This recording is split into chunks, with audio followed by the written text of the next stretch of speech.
আসসালামু আলাইকুম। একটা লং ভিডিও, আর সেটা স্মল লেটার শেষ, অ্যালফাবেট স্মল লেটার শেষ। গতদিন পড়ছিলাম QRST, তারপর UVWXYZ।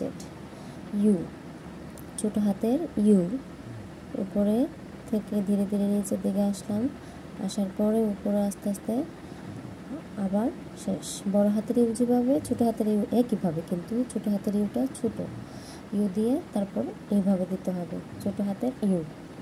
ভি, একটা উপরের থেকে টান দিয়ে আনলাম, তারপর নিচের দিকে দাগ দিয়ে আনলাম, তারপর উপরে আবার ইউ ভি। ডব্লিউ, বড় হাতের ডব্লিউ এর মতোই, কিন্তু আকারে একটু ছোট হবে। W, UVW। এক্সটা সহজভাবে লেখা যায়, আবার একটু কঠিন করে লেখা যায়। তো কঠিনভাবে আমি লিখতেছি XY। ওয়াইটা ছোটো করে একটা ইউ দিলাম, তারপর নিচের দিকে আসলাম, তারপর উপরের দিকে উঠে ভিতরের থেকে এইভাবে নিলে ওয়াই। UVWXYZ।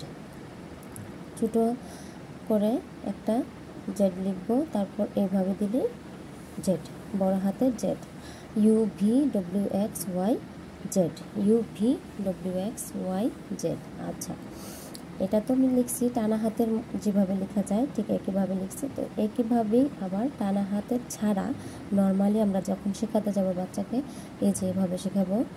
UV, শুধু একটা টান নিচে আনবো, তারপর উপর শেষ। UVW, একটা টান, তারপর উপরে উঠবো। ভি, দুইটা বি লেখা মানে ডব্লিউ, হ্যাঁ, নিচে আবার একটা, তারপর এভাবে WX, শুধু একটা ক্রস চিহ্ন দিলেই এক্স। ওয়াই, ইউ, তারপর YZ। বড় হাতের জেড যেভাবে একইভাবে জেড লিখলাম, কিন্তু এটাতে কোনো ধরনের চিহ্ন নাই।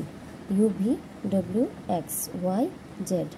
আবার একইভাবে বাচ্চাকে শেখাতে গেলে আপনারা ভাবতে পারেন যে আমি অঙ্ক খাতায় কেন বারবার লিখতেছি। আসলে বাচ্চাকে আমরা যখন প্রথম শেখাই, তখন কিন্তু একটা অঙ্ক খাতা হলে তাদেরকে ভালোভাবে লেখানো যায়, এজন্য অঙ্ক খাতাটাই বেস্ট।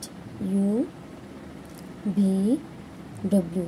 আবার তাদেরকে লিখতে দেব এক্স, বলবো সহজ করে, এক কথা তাদেরকে শেখাতে গেলে সহজ করে যেভাবে তারা শিখতে পারে, আমরা চেষ্টা করব যেন তারা ঠিক এইভাবেই লিখতে পারে।